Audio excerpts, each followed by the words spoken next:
All in all, a very fun day for Ball State. 52-24, the final score in favor of the Cardinals. And for the first time since 2015, Ball State is 1-0 in MAC play. Welcome back inside Ball State Sports Link post-game now, alongside Jack Kizer. Coach Joey Lynch now joins us. And Coach, 52 points for the first time since 2013. What made the offense so impactful today? Well, you know, kids made the plays that came to them, and there's no question we were more aggressive today, starting with the first play of the game. We went deep, and that was the mindset all week, that we were going to be aggressive. And we talked to our kids about coming out with a belief and a little swagger to us, and that if we're going to tell our kids to do that, we got to do that as a coaching staff. So we came out and took a shot first play, hit it, and just kind of got some momentum. And I think it ended up having 21 points the first quarter, and just, you know, got some momentum and kind of kept it throughout the game. You mentioned the shot down the field to open the game, and Riley Neal with over 400 yards passing. What did you see in the Kent State defense that you thought would allow you to throw the ball more than run it today? Yeah, well, we knew they were pretty good up front, and they were stout up front, and we thought the strength of their defense was their front four. And then, of course, they were very, tied into our run game with our backs and so on and so forth. So they were giving us some throws on the outside, and we were going to be prepared to take them. And I was just really happy that Riley did a really good job of throwing the ball accurately, and then the kids made the plays when they came. And so I didn't know our final numbers, but definitely thought we threw the ball with some success. Riley Miller with over 200 yards receiving. What made him so effective? Well, Riley's Riley. He's the most consistent guy we got probably in our program, to be honest with you. And he just, made the play that came to him. And he always runs good routes. Naturally, Riley Neal and Riley Miller, they got, a special knack and feel for each other, from a timing standpoint. And today you could see that, and really happy for really both of them. Saw the trick play in the second quarter. Why did you guys decide to go to that at that point in time? Well, going back to what we told our kids of being aggressive, and it's something that we practice, and it's been in the game plan earlier this year. We didn't call it, and it was one of those that if it was going to be on the game plan, we're going to call it, and our kids were fired up. I told them we were going to call it, and it's huge for Kyle Strength to make that play and really get some excitement back. What do you like most about your offense moving forward in the next week now? Well, we got a lot of guys, doing different things. And I think it's always fun as an offense coordinator when you got different skill sets and you can utilize them different ways. And, early in the year really ran the ball with great success. And now the passing game's, kind of coming and following suit, which is good. Because at the end of the day, you got to have great balance. There's no question that we got to be able to take what the defense is giving us. And some teams are going to, load the box and stack the box, try to stop the run and make you throw it. And we got to be able to do that. Vice versa, who knows next week, because we threw for so many, they want to play a little softer, we got to run the ball. But I know this, to get where we want to go, we got to have great balance, and that's what we're always striving for. Playing a lot of these conference teams year after year, not necessarily Kent State because they're in the other division, but how difficult is it because of that advanced scouting that you get in conference play to go up against these teams? Well, yeah, it's definitely something that we're both familiar with, and the fact that like next week we play Northern Illinois. Well, we're very familiar with Northern Illinois and what they do defensively and what we do offensively for them. So we got to do a good job. It's a fine line of having some wrinkles and some adjustments, but not putting a new offense in, because our kids still got to go out and play fast and be able to execute it and so on and so forth. So, but after 5 games with what we've done, I feel like we've done a lot of different things to attack defenses. They're going to have a lot to prepare for, and then vice versa. I'm sure they haven't started watching them a ton, but I'm sure they're very similar than they have been, and they do a great job, playing defense up there and got some really good players. Another big game for Corey Lacanaria. What's made him so impactful over the past 2 weeks? Well, really the same deal. He's just playing his best football of his career, and that's what you expect from a fifth-year senior. And he's made a lot of plays for us throughout his career, but he's been banged up at times, and so he stayed relatively healthy, and he keeps getting better. He's able to practice throughout the week, and even when you're a veteran guy, practice is really, really important. And he's practicing, at a high level, and it's carrying over to game day. All right, Coach Lynch, thank you very much for taking the time to join us. We appreciate it. Ball State victorious 52-24, the final scores. We take a look back at the highlights from today's game.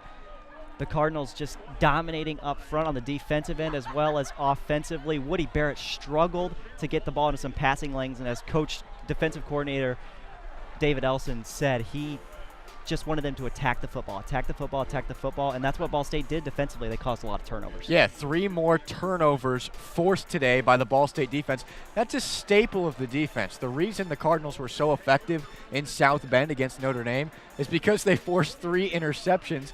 from Brandon Wimbush, I should say. And then Woody Barrett just careless with the ball at times today. But the Ball State offense, to me, was the real story. You see the trick play to Kyle Schrenk right here. Riley Neal with over 400 yards passing. They were getting it done on all fronts.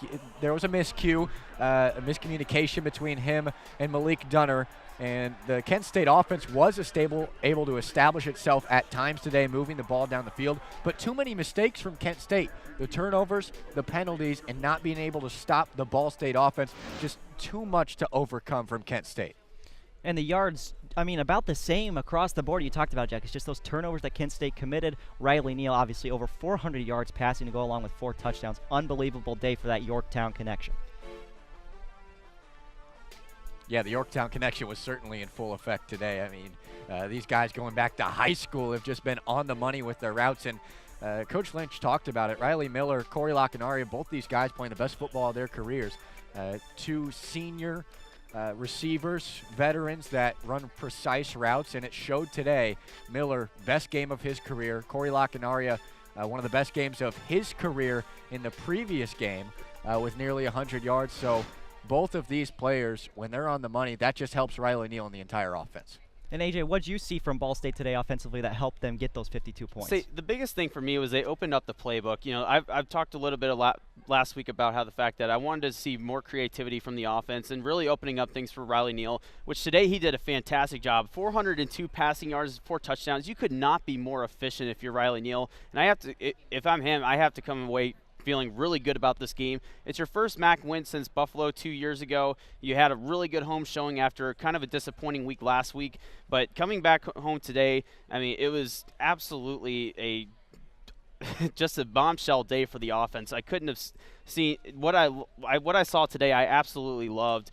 And also, I want to give more props to the defense, forcing 3 turnovers, 2 fumbles, and an interception. That one by Jalen Thomas was absolutely unbelievable. Just perfect timing and placement of him to be able to read that.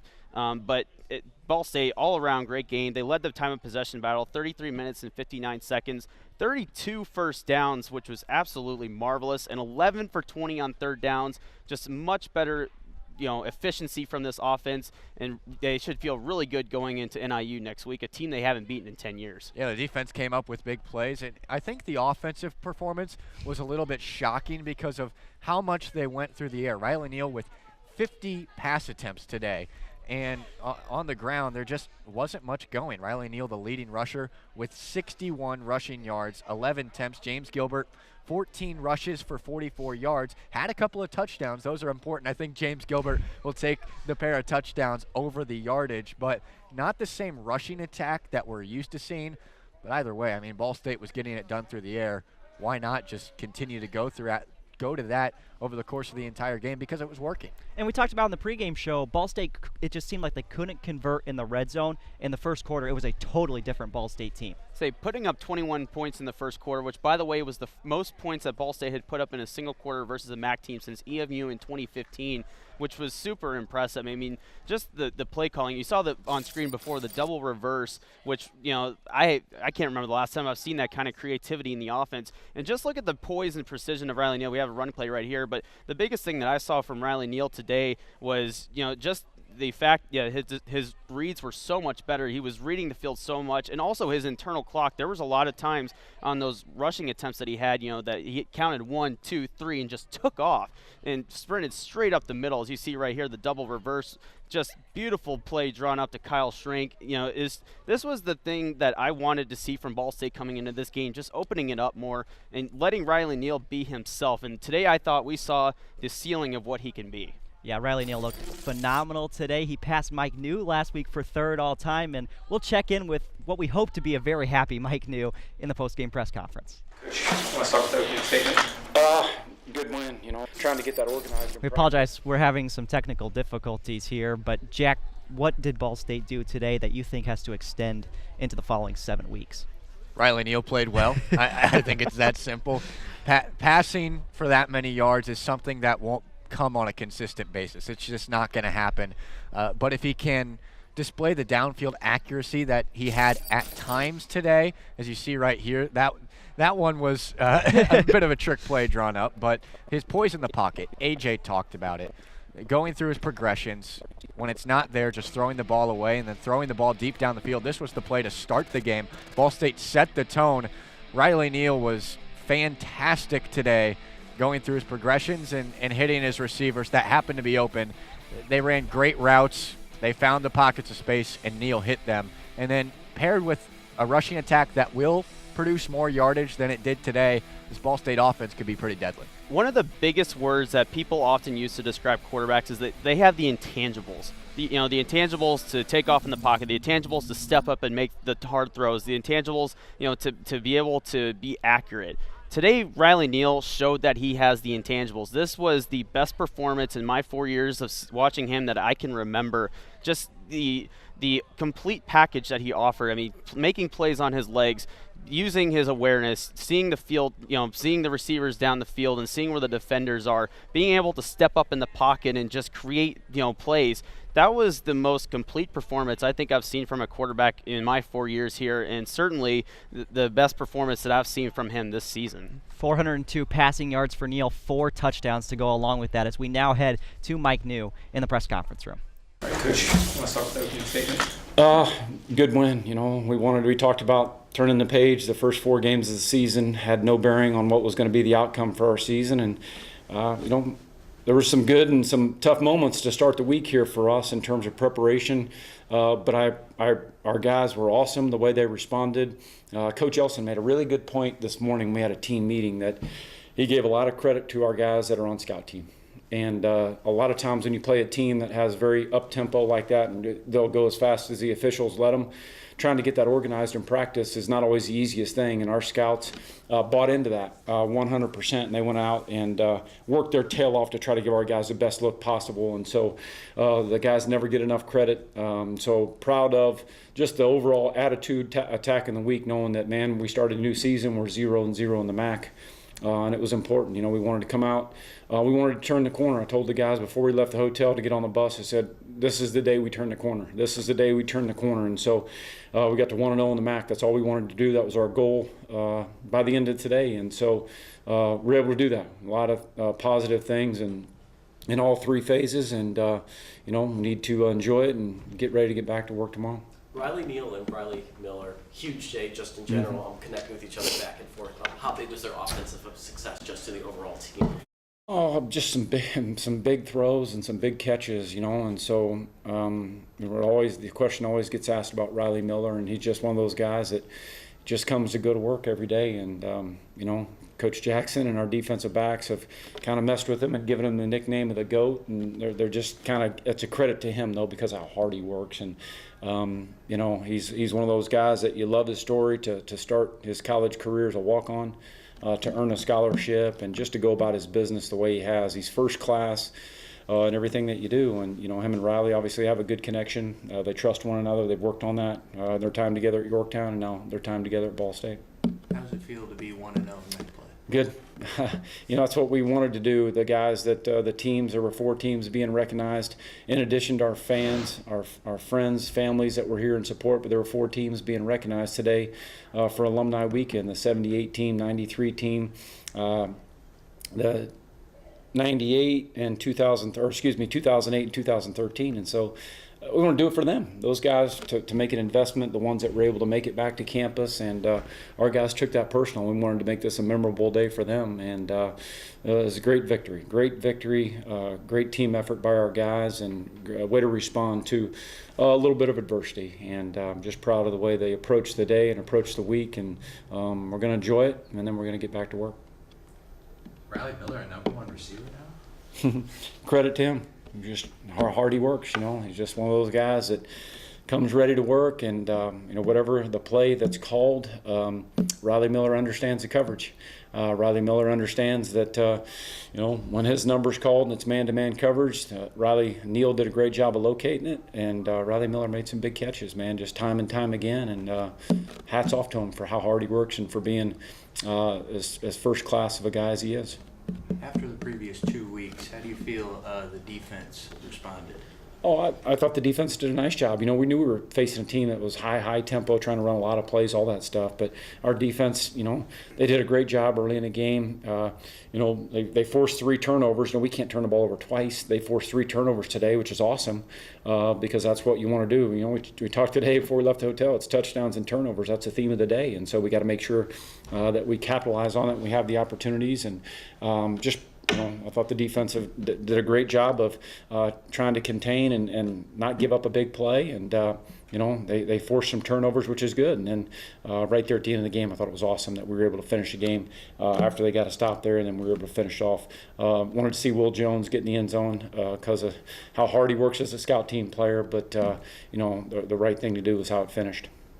What did you guys see today that made you guys have such an Mike emphasis? knew, and why wouldn't he be? He was just a mind. For the first time since 2015, Ball State's 1-0 in MAC play. What does this do for them going forward, Jack? Huge confidence boost. This was a pivotal game for Ball State. We talked about how last week was pivotal. This one was even more important. And starting conference play off on the right foot and having that confidence moving into tougher games, because let's be real, Kent State was picked last in the Mid-American Conference. So this was supposed to be the easiest conference game for Ball State, and they took care of business, and it's important to do that. And Ball State came out, played great. Now they'll have some tougher tests. They have Northern Illinois here next week, a top team in the MAC that they'll be going against. End the 3-game homestand for the Cardinals, and it'll be important to play the same way next week that the Cardinals did today. Next week is an absolute must-win for Ball State. Like I said before, it's been 10 years since NIU has been beaten by Ball State and bringing home, the Bronze Stalk Trophy, which would be huge to the city of Muncie. I mean, that's an awfully long time, and you're going all the way back to the Brady Hoke era. So, obviously having this momentum, putting up 52 points on the scoreboard. I mean, rolling into next week, you're still in Muncie, you're still at home in front of your home crowd. Couldn't ask for a better way to start MACtion, and couldn't ask for a better way to, start, the, I would say, real beginning of your season, especially because, your out-of-conference games were pretty difficult. Yeah, and Mike New said before the game, today's the day, and boy was it, Ball State putting up 52 points for the first time since the 2012 season against Miami. Unbelievable as we take a look around the Mid-American Conference. Ball State not the only team in the MAC who got a win today. Bowling Green was not one of them. Georgia Tech beating up on the Falcons, but Ohio, the team picked first to win the MAC, gets a victory in Athens. Yeah, a couple of triple option teams the MAC going up against today. Georgia Tech, Army, really difficult to handle. So a couple of tough losses around the MAC. Northern Illinois, Eastern Michigan, that's a really good game. Western Michigan, Miami, also a solid game. We'll have to keep an eye on those scores as they wrap up. And then how about Army beating Buffalo? Buffalo was 4-0 coming into the game. Now their undefeated season's over. So a lot of interesting games in the MAC. It's still interesting that there are a lot of teams that are playing out of conference, especially because now you have it's the beginning of MACtion officially, because most teams are out of conference play or into conference play.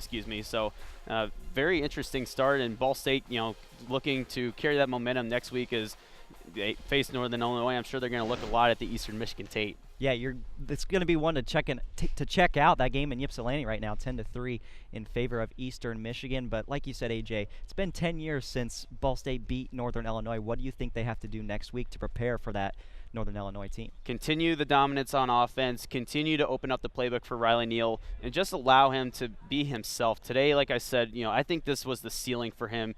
30 of 50, 402 passing yards, and 4 touchdowns. You could not be more efficient for him. He did have a pick, but that's at the end of the day, if you throw for 4 touchdowns at 3-1, that's a pretty good ratio. And also on defense, just creating the turnovers. I know, Coach Ellison always says, if you just do your P's and Q's and execute the plays, then the turnovers will come. And today they did. 2 fumbles and a pick. Just both sides of the ball were really efficient. There was a couple things in the defense that you could obviously clean up, especially the passing yards. Woody Barrett had his career high passing yards today, or season high 314 passing yards. But at the end of the day, you got the W. You put up 52 points. You couldn't have asked for a more efficient effort for Ball State. 400 yards for Riley Neal. If that's the ceiling, I think that's okay with most Ball State fans if he can throw for 400 yards time in and time out. We don't expect Riley to do that, but I mean, that ceiling, that's high enough for Ball State to get a lot of wins in MAC play. Certainly. I think if Riley Neal plays that way, Ball State is going to be in a really good spot to try and accomplish its goal of winning a MAC championship and also make a bowl game. Ball State victorious 52-24. We'll head back to Coach New in the press conference. It was just a mindset. It was all about us. It was just attack. We're going to attack. That was the mindset. It was just going to be attack. We didn't care what anybody did. It was just up to us. And it starts with me. It starts with me. It's not these kids. It starts with me. I got to be the one that says, hey, man, we're just going to attack. That's going to be our mindset. We're going to stay on the aggressive, make people adjust to us. And so that's on me. Blame me for that. And so it was just an attitude. It was an attitude that just coming out this week, a total group effort. And we just said, hey, man, we're just going to attack, period. We're going to attack. We're going to call our plays. We're going to stay aggressive from start to finish. And hats off to the players for putting it out there on the practice field and gaining enough confidence to know that, man, we were going to execute. And then the offensive staff are working their tail off to put together a great game plan and to know that that was going to be the mindset. Was that also some of the thinking that went into it? We now welcome on James Gilbert. And James, what was different about today's game that was than what was different from the last 3 weeks? I mean, this team obviously said they're going to stop the run, and that's going to be like for the remainder of the season, everybody going to stop the run. So we just got to take what they give us, play at you, and then going into this game, our mindset was we're going to take more shot plays downfield. You see Riley Miller, he had like over 200 receiving yards, so we're going to be doing more of that for now on. On the ground, it wasn't the same yardage that you guys are accustomed to, 14 carries for 44 yards for you and 2 touchdowns as well. What about Kent State's defense was troublesome for the running game? I give the hats off to their defensive line. They did a lot of like we couldn't get no push up front, and then like they was just like causing problems to where we couldn't find lanes to run. So I give my hats off to them. They played a good job. This is the first time you've been back in MAC play since 2016. What's it like to be back inside of MACtion?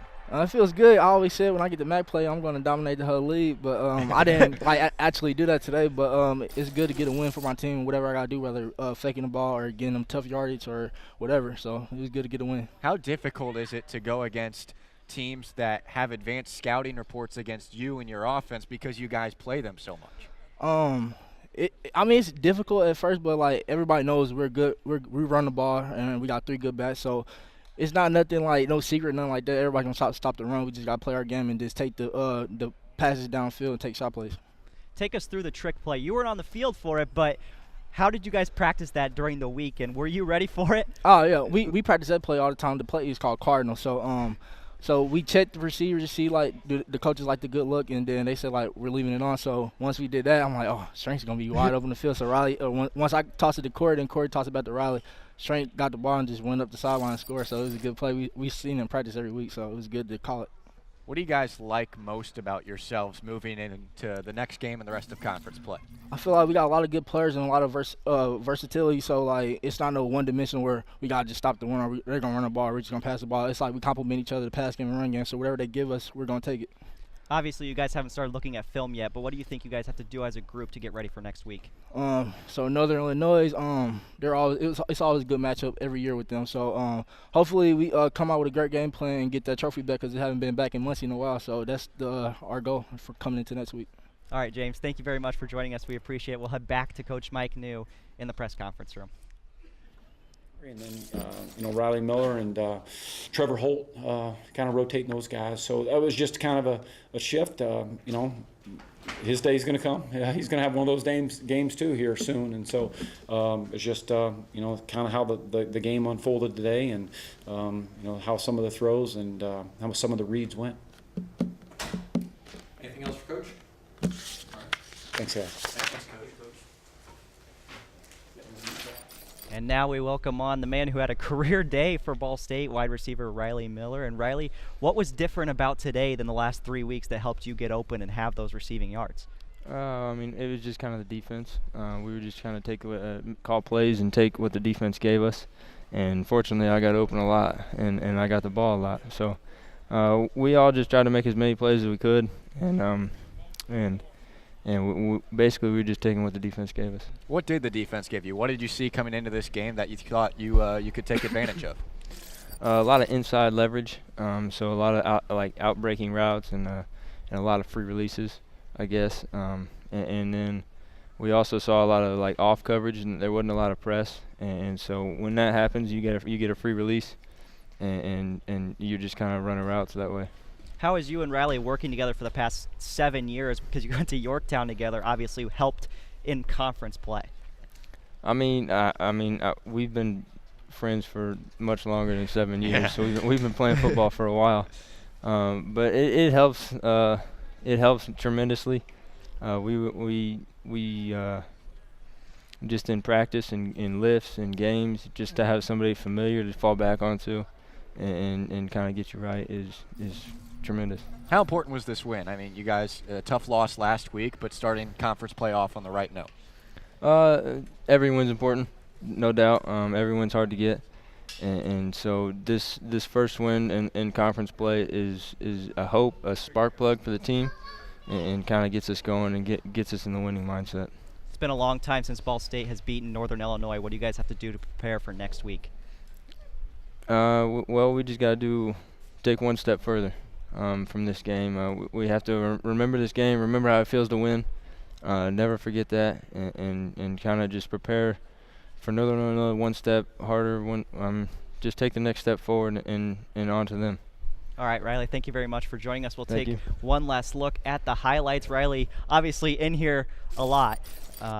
200 yards through the air for Riley Miller, and Riley Neal himself throwing for 400 yards. A phenomenal day for the Ball State Yorktown connection. Yeah, Riley Miller was all over the place, and Riley Neal has no problem throwing the football to Riley Miller. They've been doing it for a while. He said they've been friends for a lot longer than 7 years. Career day, the most precise route runner on the team, Riley Miller, and he found himself open in a lot of different positions on the field. He talked about the lack of press coverage from Kent State. That allowed him to get open, and heck, even they drew up some trick plays here, as you see on your screen. Once again, big play in the game that injected a lot of energy into the Ball State offense. And they had that energy from the start. 3 touchdowns in the first quarter. First play of the game, you go deep down the sideline to Riley Miller. It was just clicking from the very beginning.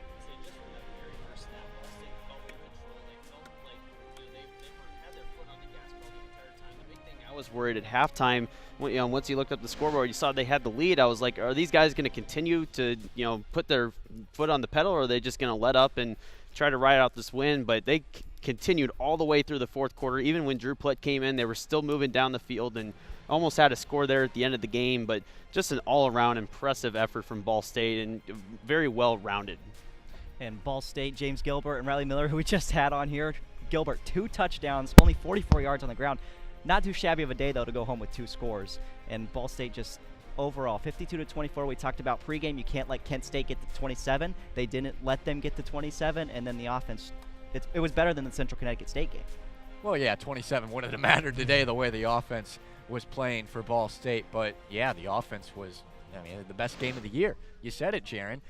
42 points against Central Connecticut State, 52 points, the most in a long time. Especially in conference play for Ball State. Really challenging going up against defenses that see you year in and year out, and Ball State took full advantage. A lot of questions I had coming into this game about Ball State and their ability to make plays in the red zone, their ability to finish out games, and today all those questions were answered. Now it's just a matter of whether or not they can keep it up throughout the rest of MACtion, because I think if this team continues to play the way they play today, against these MAC schools, especially against NIU next week, they have a possibility of making bowl game and making a huge statement to the rest of the MAC that this is not the same team that we've watched the past 4 weeks. We'll wrap up things with this, guys. What does Ball State have to do in this next week to prepare for Northern Illinois? Well, NIU's offense has struggled. There's no secret about it. They're playing an Eastern Michigan team today that is very good, so that's a challenging game to go on the road to Eastern Michigan up in Ypsilanti and win that. So, but that's not going to matter come next week, because each week is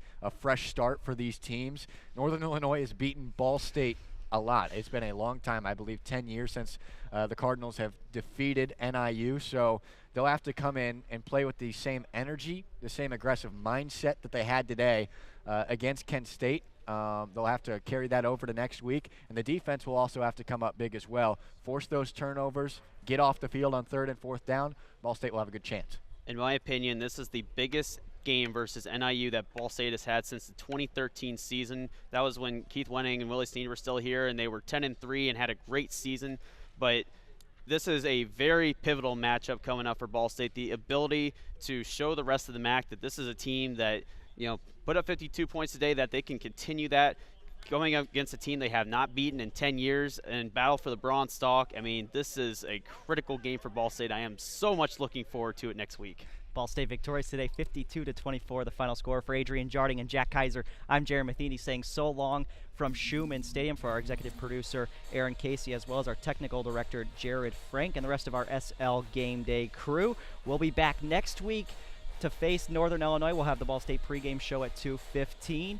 But Ball State victorious 52-24 over Kent State, the final score. This has been a presentation of Ball State Sports Link.